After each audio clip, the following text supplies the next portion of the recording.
एक लड़का था। वह काफी गरीब था। उसके पास ना तो कुछ खाने को था और ना ही रहने को घर था।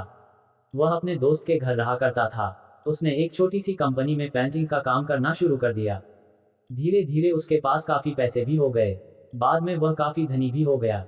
लेकिन अभी भी उसके अंदर कुछ कमी का एहसास होता था। जब वह छोटा था तभी उसके माता पिता इस दुनिया से चले गए थे।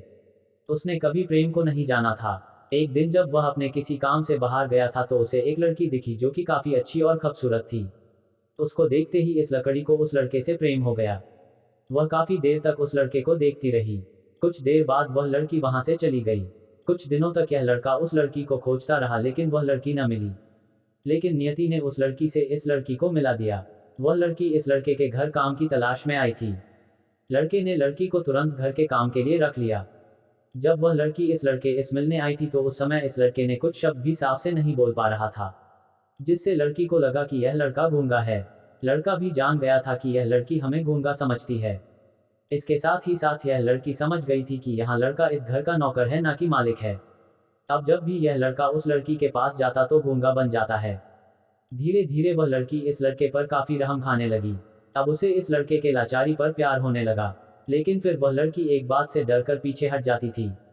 इस लड़की के भी माता पिता बचपन में ही मर चुके थे। इस लड़की को इसके चाचा ने पाला था और वह चाहता था कि वह जब तक जिंदा रहे यह लड़की उसके खाने और पीने का पैसा दे। लड़की का प्रेम हद से भी बाहर जाने लगा। लड़के के एक खांसी पर भी वह लड़की दौड़े उस लड़के के पास पहुंच जाती थी। अब लड़का भी समझ गया कि इस लड़की को मुझसे प्रेम हो गया है। लड़का भी बहुत ज्यादा उस लड़की से प्रेम करता था। उसने पहले लड़की के बारे में सब कुछ पता किया। जब उसे सब पता चल गया तो वह बहुत रोने लगा क्योंकि उसने गूंगे होने का झूठ बोला था। अब वह दिनों रात रोने लगा। लड़की अपने सैलरी में से लड़के की इलाज करवाने को कहती थी। एक दिन सुबह ही उस लड़की को पता चला कि वह लड़का हॉस्पिटल में भर्ती है।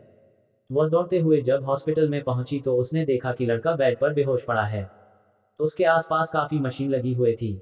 जब लड़की डॉक्टर के पास पहुंची तो वहां पर डॉक्टर ने उसे बताया कि लड़का अब बोल नहीं सकता है, उसने अपनी जीभ को कटाने की कोशिश की है। इसके साथ ही उस डॉक्टर ने उस लड़की को एक पत्र दिया। उस पत्र में लिखा था, मैं एक काफी धनी लड़का हूँ, जिस घर में तुम काम करती हो उस घर की मालिक मैं ही हूँ। लेकिन इसके साथ ही मैंने तुमसे एक बहुत बड़ा झूठ बोला है कि मैं एक गूंगा हूँ। अब इस झूठ का प्रायश्चित करने के लिए मैं ऐसा काम करने जा रहा हूँ। इसके साथ ही तुम मेरे घर से मेरे मैनेजर से पैसों को लेकर अपने चाचा को दे देना और एक नई जिंदगी की शुरुआत करना। अगर हो सके तो मुझे माफ कर देना, तुम्हारा दोषी। इस पत्र को पढ़ने के बाद उस लड़की के आंख आंसू से भर आए। वह दौड़ते हुए मंदिर में गई। उसने भगवान के सामने कसम खाया कि जब तक वह लड़का बोलने नहीं लगता है तब तक वह कुछ नहीं खाएगी, भले ही वह मर क्यों न जाए। इधर डॉक्टर भी उस लड़के की इलाज कर रहे थे। ईश्वर ने दोनों के मन की बात काबूल कर लिए और अब लड़का बोलने लगा। लेकिन वह अपनी याददाश्त को खो गया। अब उसे कुछ भी नहीं याद था। अब इसके बाद लड़की ने उसके याददाश्त के लिए काफी कुछ किया लेकिन याददाश्त ना आ सका। अगर प्रेम की नींव को झूठ पर रखा जाए तो वह गिर ही जाता है।